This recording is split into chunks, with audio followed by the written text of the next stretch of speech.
एक जंगल में विशाल बरगद का पेड़ था जिस पर बहुत से कौवे अपना घर बनाकर रहते थे। बरगद के पेड़ के पास ही एक गुफा थी जिसमें बहुत से उल्लू रहते थे। कौवों और उल्लुओं के बीच दुश्मनी थी। दिन में कौवे उल्लुओं को देख लेते थे तो उन्हें मार देते थे, क्योंकि उल्लुओं को केवल रात में ही दिखाई देता है। इसलिए वो दिन भर गुफा में छिपकर बैठे रहते और जैसे ही रात होती उल्लू कौवों को मारते थे।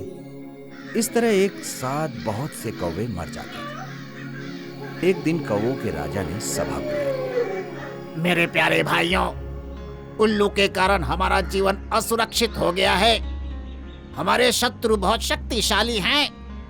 उन्हें रात को दिखाई देता है, इसलिए वो हम पर रात को हमले करते हैं।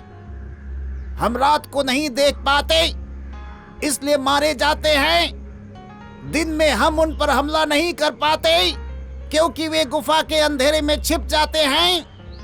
हमारे शत्रु बहुत ताकतवर हैं, हमें उनसे समझौता कर लेना चाहिए, नहीं तो इस तरह एक दिन हम सभी कौवे समाप्त हो जाएंगे। मरने से तो अच्छा है हम ये स्थान छोड़कर कहीं और चले जाएं। हमें अपना घर छोड़कर जाना मंजूर नहीं है। इस तरह सभी कौवों ने अपनी अपनी राय दी। तभी एक कौवे ने अपनी राय दी कि हमें उल्लुओं को अपना राजा मान लेना चाहिए, जिसे सुनकर सभी कौवे मिलकर उसे मारने लगे और मार मार कर उसका बुरा हाल कर दिया। गद्दार, तूने हमारे दुश्मन उल्लुओं को अपना राजा बनने की सलाह कैसे दी? चला जा यहाँ से। हम तुझे कौवा समाज से बाहर निकालते हैं। आज के बाद अगर तू इस पेड़ पर दिखाई दिया तो जान से मार देंगे। कौवों की ये सारी बातें तथा घटनाक्रम को एक उल्लू ने सुन लिया और खुशी खुशी अपने राजा को बताते हुए बोला, हे राजा, कौवों में फूट पड़ गई है। सभी कौवों ने एक कौवे को मार मार कर बुरा हाल कर दिया है। मैंने अपने कानों से सुना है। महाराज, यही मौका है। हम सभी उल्लू इसी समय कौवों पर आक्रमण करके उन्हें आसानी से हरा देंगे। हाँ, तुम ठीक कह रहे हो। उसी रात सभी उल्लू कौवों पर आक्रमण करने चल पड़े, लेकिन बरगद के पेड़ पर एक भी कौवा नहीं मिला। यहाँ तो एक भी कौवा नहीं है, कहाँ गए? सभी कौवे डरपोक थे, हमारे डर से भाग गए। सभी उल्लू कौवों की कायरता पर शोर मचाते हुए अपनी जीत की घोषणा करने लगे। तभी झाड़ियों में घायल पड़ा कौवा कांव कांव करने लगा। अरे, ये वही कौवा तो नहीं है?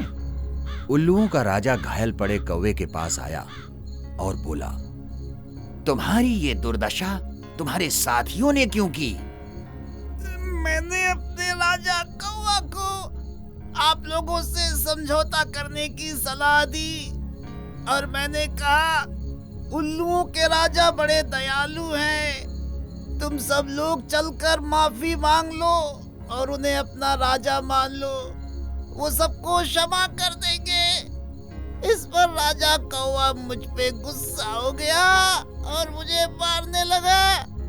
ये देखकर सभी कौवे मुझ पर टूट पड़े और मुझे लहूलुहान कर दिया। महाराज, आप तो उल्लुओं के राजा हैं, मुझे अपनी शरण में ले लीजिए। कौवे की बात सुनकर उल्लुओं का राजा सोच में पड़ गया। तभी एक उल्लू ने कहा, हे राजा, शत्रु की बात का विश्वास नहीं करना चाहिए। ये हमारा शत्रु है, इसे अभी और इसी वक्त मार दो। इसी में हम सबकी भलाई है। नहीं महाराज, इस कौवे को अपने साथ मिलाने से बहुत लाभ हो सकता है। ये कौवों के घर का भेद हमें बताएगा और हम सभी एक साथ मिलकर सभी कौवों को मार डालेंगे। तुम्हारी बात हमें सही लग रही है, इसे अपने साथ ले चलो। आज से ये हमारा मित्र है। सभी उल्लू राजा का आदेश मानकर उस कौवे को अपने साथ ले गए। जल्दी ही वो कौवा स्वस्थ हो गया। उल्लुओं के राजा को एक उल्लू ने फिर समझाने की कोशिश की आपकी शत्रु पर विश्वास मत करिए महाराज। इस कौवे को मार डालिए। लेकिन उल्लुओं के राजा ने उसकी बात नहीं मानी।